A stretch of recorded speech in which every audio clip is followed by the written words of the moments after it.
Assalamualaikum warahmatullahi wabarakatuh. Bagaimana kabarnya anak-anak Ustadz hari ini? Alhamdulillah, luar biasa. Tetap semangat. Allahu Akbar, Allahu Akbar, Allahu Akbar. Yes, As-Sanabil bersama Al-Quran. Tahfiz, mudah, indah, berkah. Takbir, Allahu Akbar, Allahu Akbar, Allahu Akbar. Yes, sallu ala Nabi Muhammad. Allahumma salli wa sallim ala Sayyidina Muhammad. Nah anak-anak, kali ini kita kembali belajar akidah akhlak, yaitu pelajaran yang ke-9, beriman kepada Nabi dan Rasul Allah. Sebelum belajar, mari kita baca doa dulu bersama-sama. Bismillahirrahmanirrahim. Rabbi zidni ilma warzuqni fahma. Amin. Alhamdulillahirabbil alamin. Beriman kepada Nabi dan Rasul Allah. Maha besar Allah dengan segala kekuasaannya. Allah adalah Tuhan yang maha kuasa. Kekuasaan Allah ada di mana-mana. Kekuasaan Allah itu meliputi yang ada di langit dan di bumi. Dengan kekuasaannya pula, Allah mengutus beberapa rasul untuk menyampaikan risalahnya kepada umat manusia. Risalah itulah yang mengantarkan kita kepada ajaran agama yang benar. Allah memberikan amanah kepada rasul untuk menyebarkan ajaran agama Islam di bumi ini. Rasul adalah manusia yang diberikan kelebihan oleh Allah karena ketakwaan dan keimanannya. Allah juga memberi mereka ujian yang berat untuk meningkatkan keimanan yang mereka miliki. Nabi dan Rasul yang harus kita ketahui ada 25. Keistimewaan mereka berbeda-beda dan cobaan bagi mereka juga berbeda. Pada pelajaran kali ini, kita akan mempelajari tentang iman kepada Nabi dan Rasul.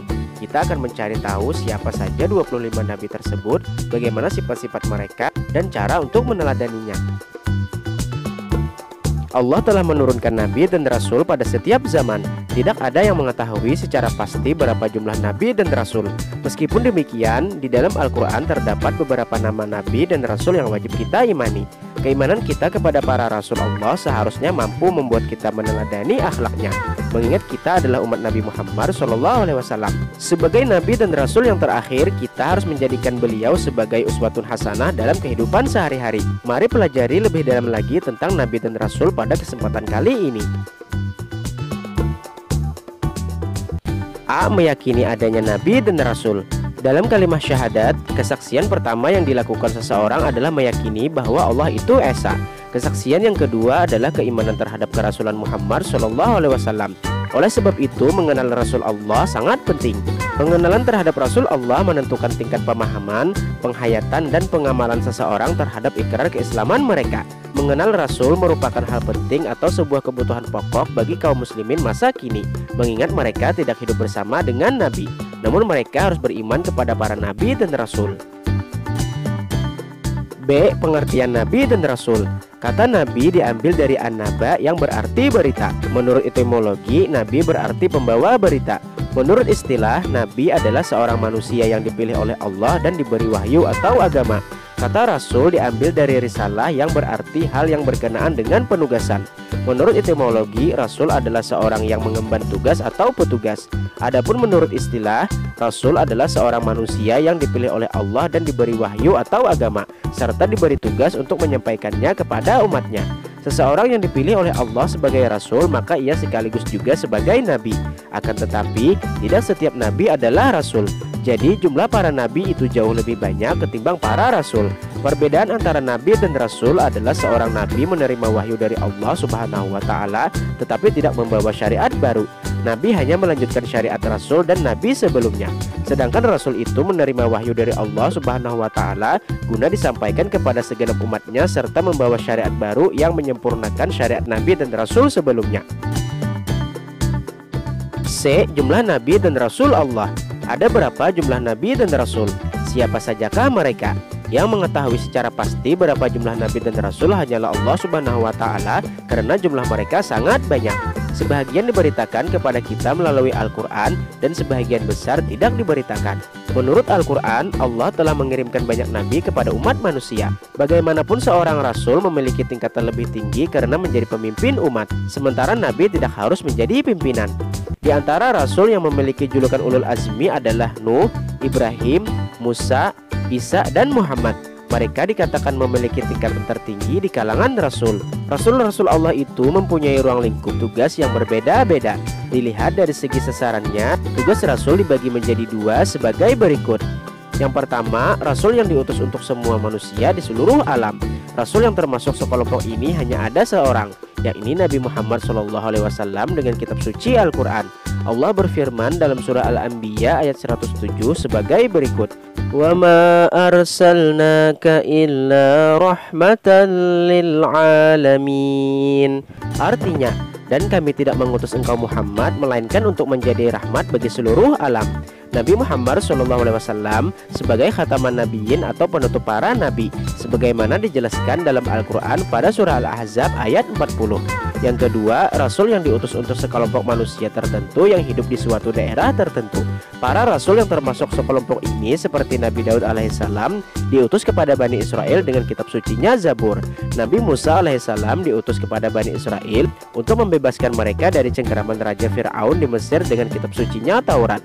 Nabi Isa alaihissalam juga diutus kepada Bani Israel dengan kitab sucinya Injil dan sebagainya. In huwa illa abdun an'amna alaihi wa ja'alnahu masalan li Bani Israil. Artinya, dia Isa tidak lain hanyalah seorang hamba yang kami berikan nikmat kenabian kepadanya dan kami jadikan dia sebagai contoh pelajaran bagi Bani Israel. D. Nama-nama Rasul Allah. Jumlah Nabi dan Rasul sangat banyak. Hanya Allah lah yang mengetahui secara pasti jumlah Nabi dan Rasul.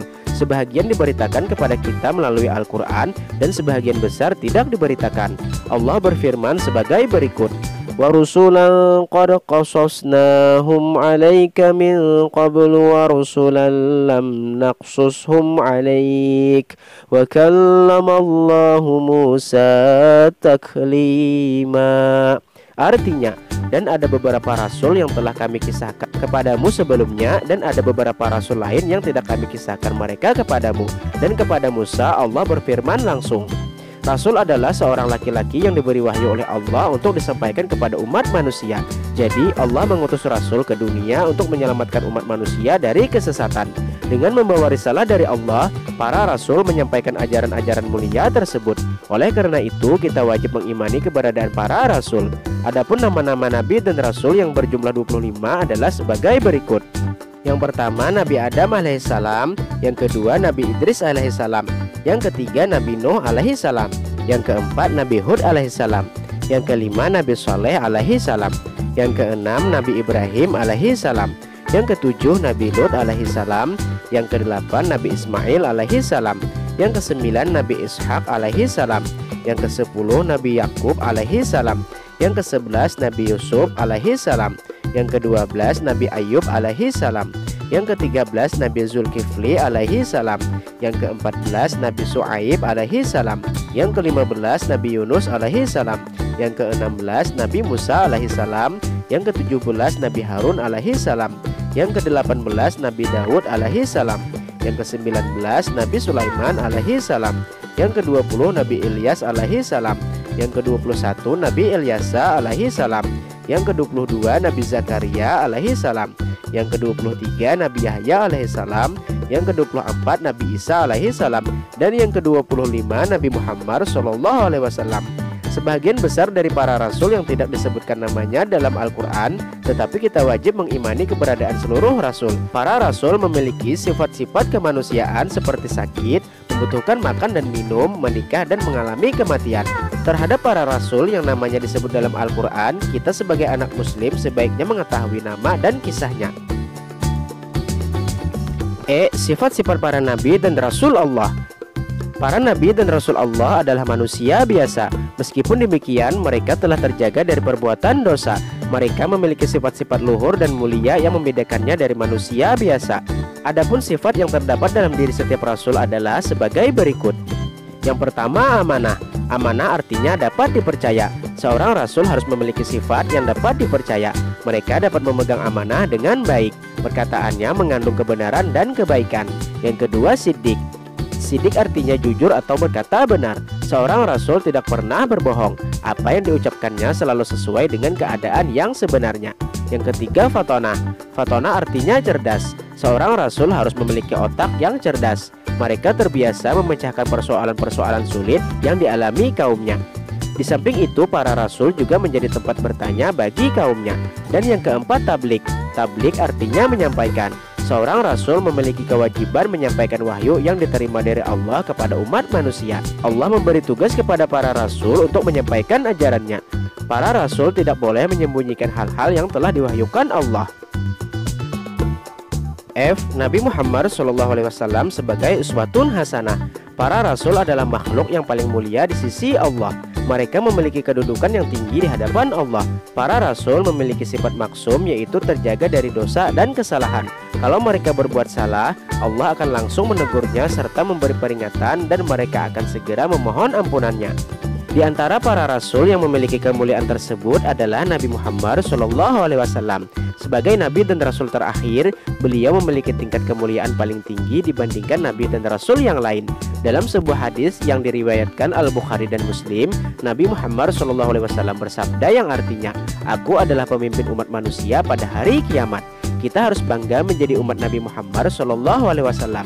Dalam banyak riwayat dikisahkan bagaimana orang-orang, baik kawan maupun lawan, mengagumi keluhuran pribadi beliau.